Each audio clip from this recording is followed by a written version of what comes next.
If you're anything like me, then I bet in the last 24 hours, you've probably reached for something. A handful of chips or chocolate, a glass of wine, your phone. You flip through Instagram to Amazon to emails, back to Instagram again. You've tried to distract yourself with eating, shopping, scrolling, overworking. And yet, that reactivity, that constant grabbing, it only takes us farther away from feeling satisfied. It's not your fault. This reactivity is hardwired in our biology, but that doesn't mean we have to be hijacked by it. So if you want to flip the script, keep on listening because this episode is for you.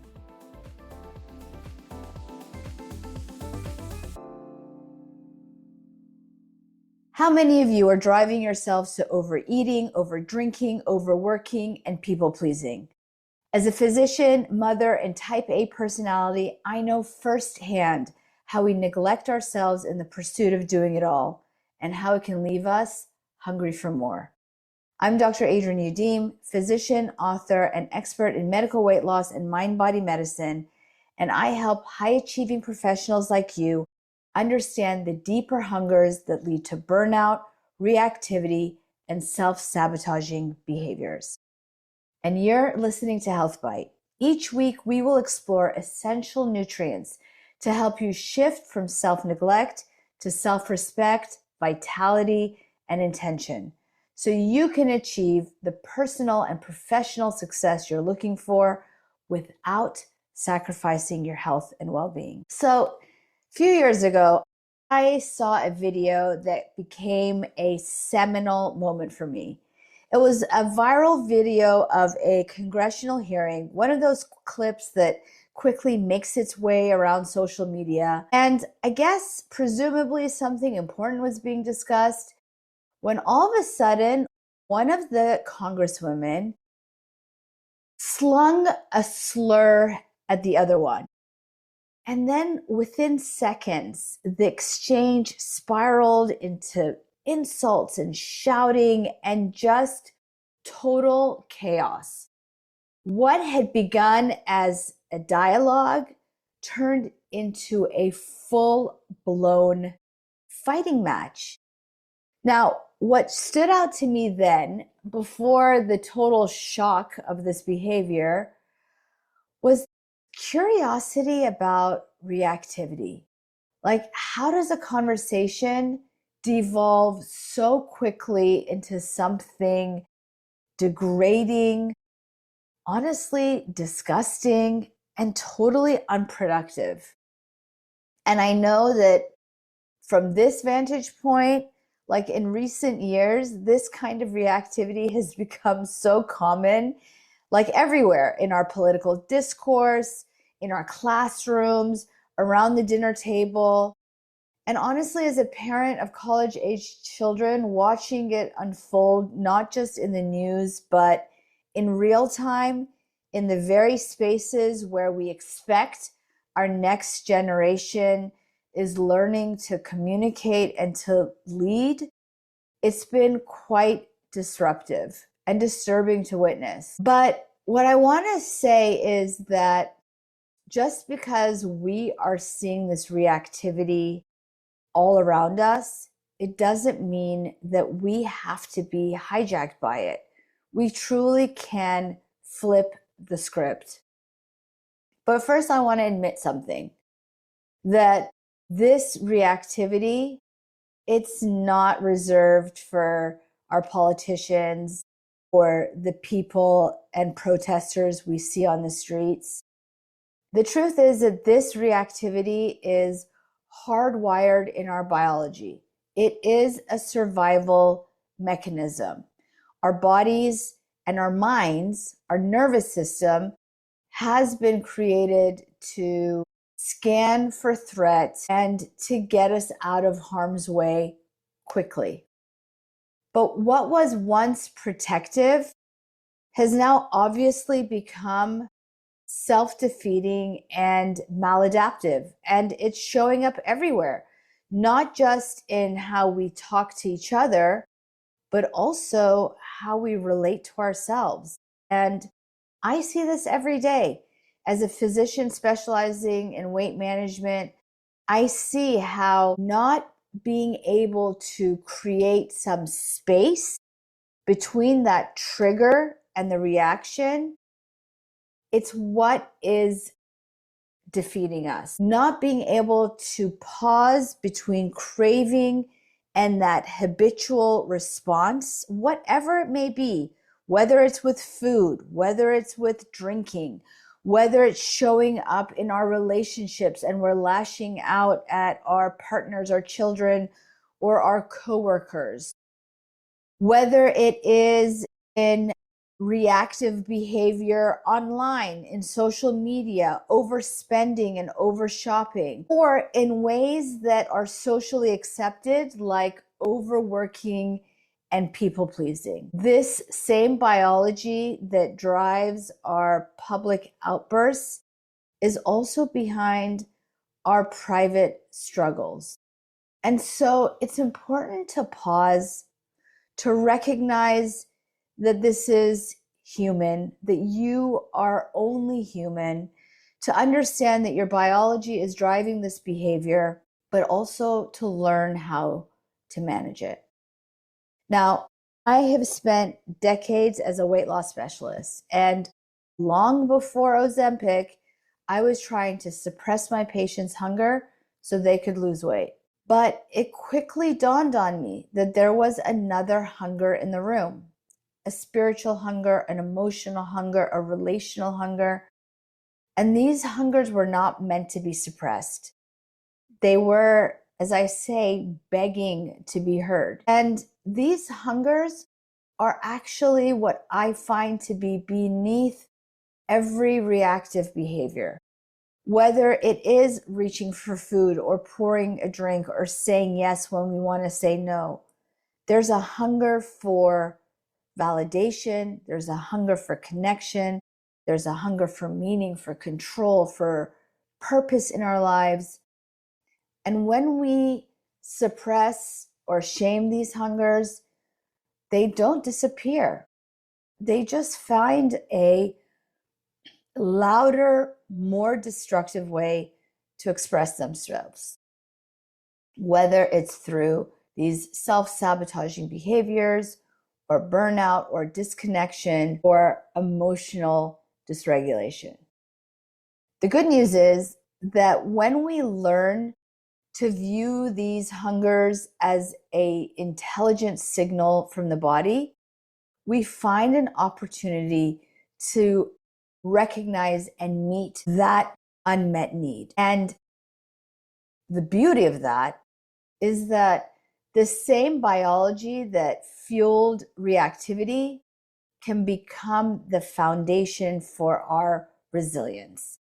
The ability to self-regulate and to respond with purpose, clarity, and intention, even under the most high stakes, high pressure circumstances. So maybe this makes sense to you, but you need a little more.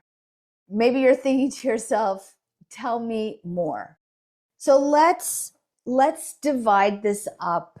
Let's break this down a little bit more simply into the 4 ways in which I find our hungers present, or actually the 4 areas in which our hunger represents an unmet need. And these areas are physical, emotional, spiritual, and relational. What do I mean by that? So physical hunger is very concrete.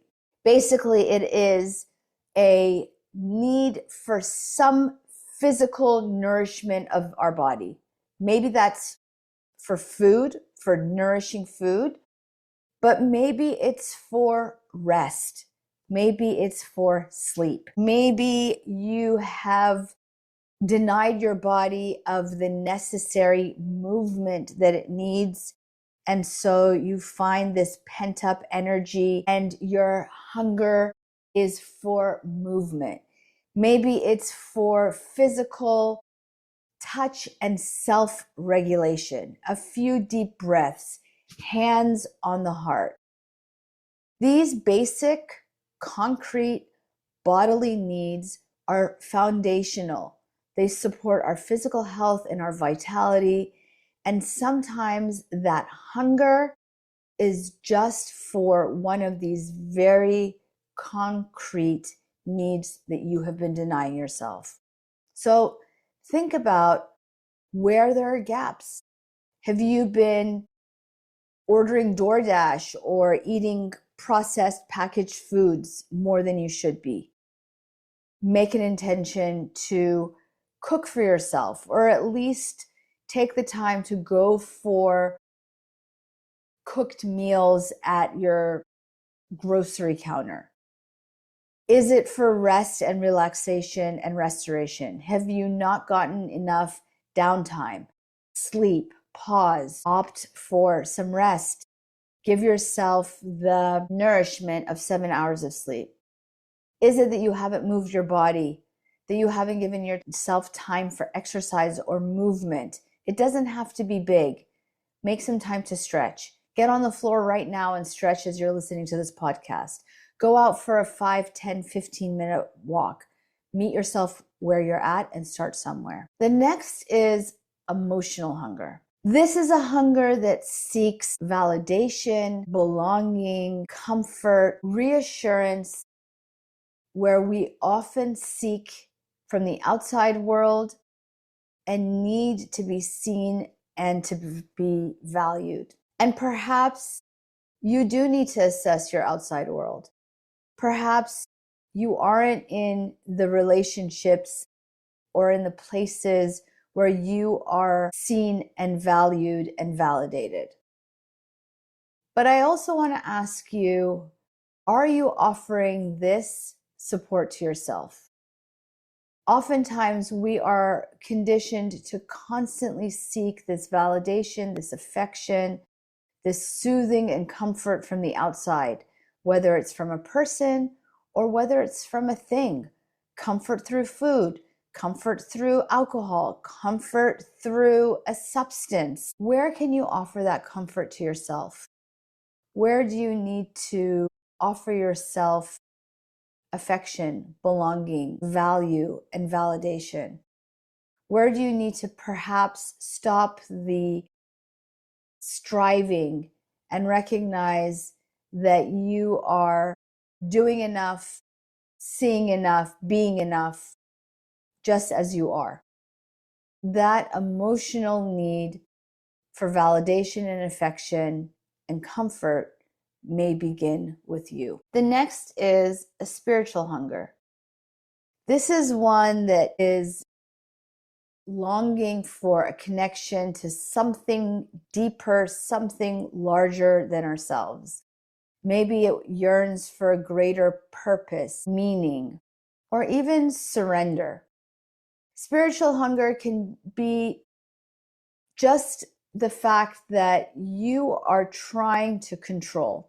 You're trying to do it all on your own. You're trying to make sense of the craziness in the world or chaos in your personal life. Trying to control, trying to do, trying to fix. And sometimes we just have to step back, throw our hands in the air, have faith, and surrender. This doesn't have to be a religious process. It doesn't have to be surrender to God or even a higher power. This merely needs to be a recognition that you can't do it all. And so you're going to step back and have faith that in the end, you will get what you need, that you are exactly where you're meant to be, and that things will work themselves out. Maybe spiritual hunger for you means that you are spending too much time in the physical world. Maybe you are too worried about materialistic things or successes or achievements or accomplishments, and that you yearn for something deeper. more meaning in your life, more purpose. Maybe this means that you need to lean into service, family. I don't know, something that is beyond your concrete, tangible life. And then finally, there's a relational hunger.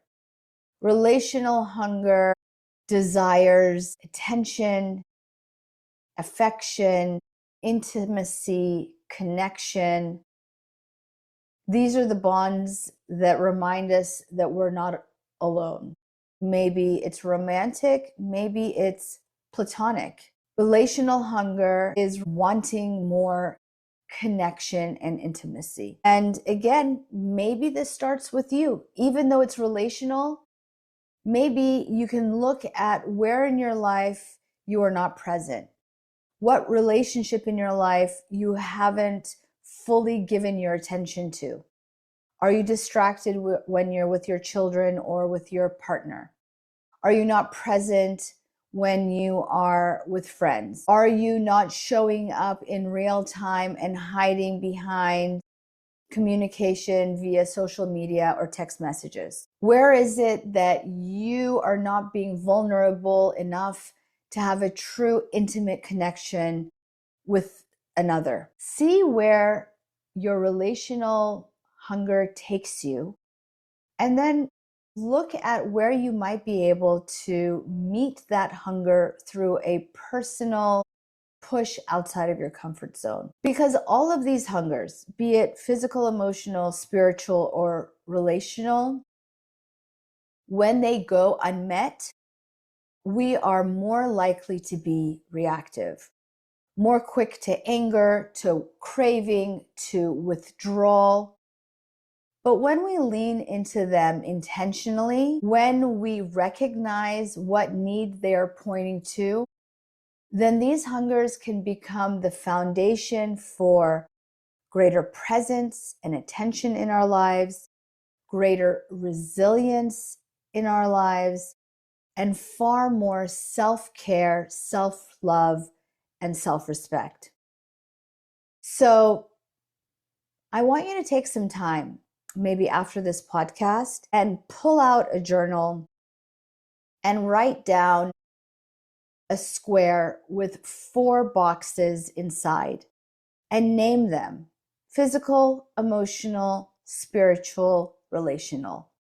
Can you think of one point or one tip in each box where you can help yourself identify and understand your hunger?